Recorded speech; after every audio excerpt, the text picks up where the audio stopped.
The desert was quiet in that dangerous way, where silence felt heavier than gunfire. Evelyn Carter noticed it just before the sun slipped behind the red hills. The wind stopped. Even the cicadas went still. That was when she saw the horse. It came stumbling out of the heat haze like a ghost, foam on its mouth, legs shaking, eyes wild with fear. The saddle was torn. Dark blood stained the leather. And the rider, he slid off before she could reach him. The man hit the sand hard, dust rising around his motionless body. His hat rolled away, revealing dark hair matted with sweat and blood. A deep gunshot wound marked his side, still bleeding. Evelyn froze. In the Wild West, an injured man meant trouble, bandits, bounty hunters, feuds that swallowed innocent lives whole. She was a widow with 2 children and nothing but a broken ranch house on borrowed land. Helping him could get them all killed. Ignoring him might damn her soul forever. "Mama?" Lily's small voice trembled behind her. "Is he dead?" Evelyn swallowed hard and knelt beside the stranger. His chest rose, slow, shallow, but alive. She looked at the horizon, empty for now. Then she did the one foolish, brave thing left to her. "Get the water," she told her children. "And don't argue." Dragging a grown man across desert sand was near impossible, but desperation made her strong. By the time she got him inside the shack, her arms burned and her breath came in painful gasps. The stranger smelled of dust, leather, and blood.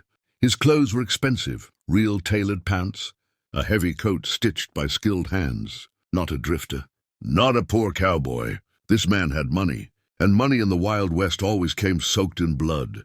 Night fell fast. Evelyn cleaned the wound by lantern light, her hands steady despite the fear pounding in her chest.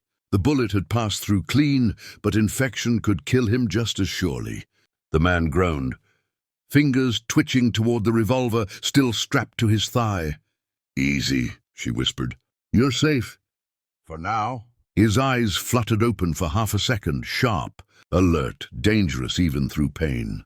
Then he slipped back into darkness. That night, Evelyn barely slept. Every creak of the wood made her reach for the old rifle hanging above the door. Every howl of the desert wind sounded like approaching horses. And somewhere in her bones, she knew this man hadn't come alone. Morning revealed more than she liked. The horse bore a branded mark, an iron C crowned by a star. Evelyn's stomach dropped. Everyone in 3 counties knew that brand. Caleb Blackwood, the richest landowner, feared gunslinger, and rumored kingmaker of the Western Territories. Men said he controlled railroads, towns, even sheriffs. Others said he'd buried more men than the desert ever could. And now, bleeding and broken, he lay on her table. When he finally woke, the sun was already high. He sat up fast despite the pain, eyes scanning for threats. His hand found empty air where his gun should have been. "Don't move," Evelyn said calmly, holding up a hand. "You'll tear yourself open." He stared at her, measuring, calculating. "Where am I?" he asked. "My home." "Why?" She met his gaze without flinching. "Because leaving you outside would... V made me no better than the men who shot you." Something unreadable crossed his face. "My name's Caleb," he said after a pause. "No lies, no masks." She nodded. "I know."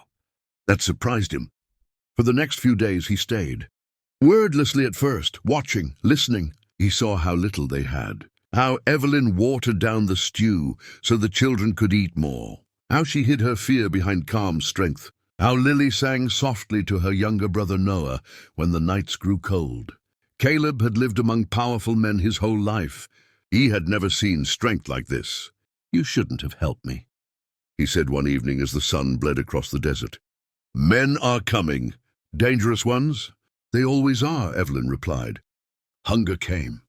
Drought came. Death came when my husband didn't return from town. We're still standing." He studied her like a puzzle he couldn't solve.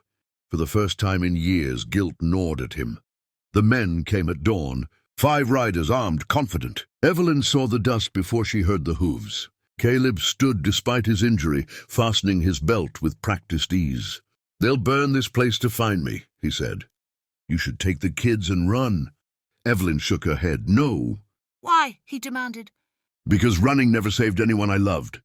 The riders dismounted, guns drawn. "Morning, Blackwood," their leader called with a smile too cruel to be human. You're worth a fortune dead." Caleb stepped outside. So did Evelyn.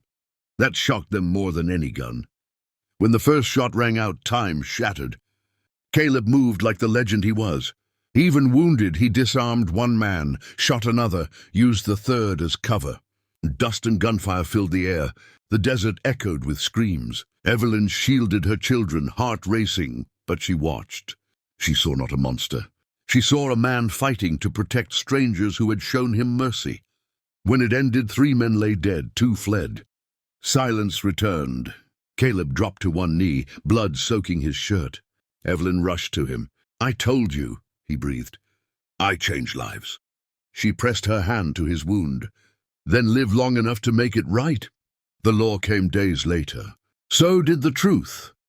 Caleb turned himself in, not to hang, but to testify, to dismantle the empire he'd built on fear. It shocked the West. Weeks passed. One morning, wagons arrived. Doctors, supplies, deeds to land. A schoolhouse was built. A well dug deep enough to never run dry. And a letter. Evelyn read it slowly. "Kindness is a debt I will never repay, but I will spend the rest of my life trying." Years later, people still spoke of Caleb Blackwood, the outlaw who laid down his gun. But in one small stretch of desert, he was remembered differently, as the dying cowboy who found shelter and changed everything.